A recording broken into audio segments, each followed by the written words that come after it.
Watch how Golden State gets a wide open look here for Curry. First, Draymond is gonna set a high screen to get wide off of Steph. As that's happening up top, follow Payton, who also goes there. So as we stop it here, we see that they got the first switch, and now Payton is going to set another screen for another switch on the much slower Horford, who's guarding this in a drop coverage all the way over here. And at the end, as Curry gets Williams as well off of him, Green ultimately screens Big Al as well, so there's no contest here whatsoever. And this is the best shooter in NBA history we're talking about, so he knocks down this shot. Steve Kerr made one crucial adjustment that won the game for the Warriors, but could also impact the rest of the series in a big way. And I'll show you exactly what that was. What up everybody, my name is Stefan and this is Heat Check. Let's get into it. Watch all of these high pick and roll examples, whether it's for Curry or Poole or some of the other guys who capitalized on it. Golden State absolutely destroyed Boston with it in game 2. Since the Warriors play a style of basketball with a lot of cutting and off-ball action, for the season they were second to last with 17 pick and rolls per game. Well, in this game they had 33 of those possessions, which is almost double, and that number would have them from second to last all the way to number 1 in the league in this category. That's how huge this change is. So as you can see, Boston is in drop coverage on pick and rolls, so the Warriors are using that, and it got them a ton of open looks, and the Celtics will definitely have to come up and pick them up higher if they want to avoid another offensive explosion like this one.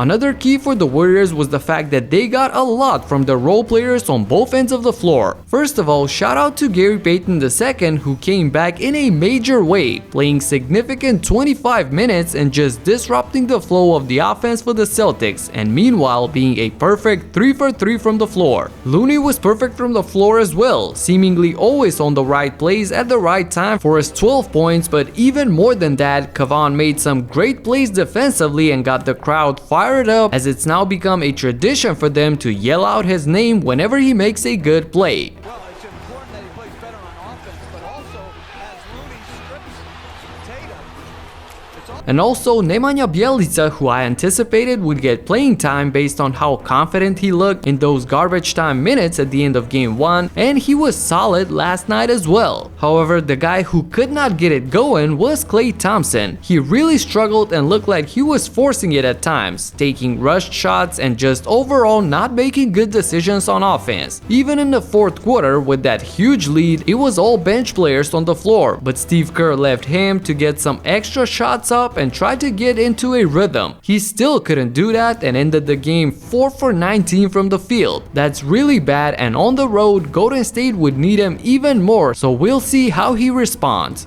With Boston getting the split and coming back home, let me know in the comments how do you see the rest of the way playing out. That's it for now. Subscribe and talk to you in the next one. Peace out. Woo! Let's go!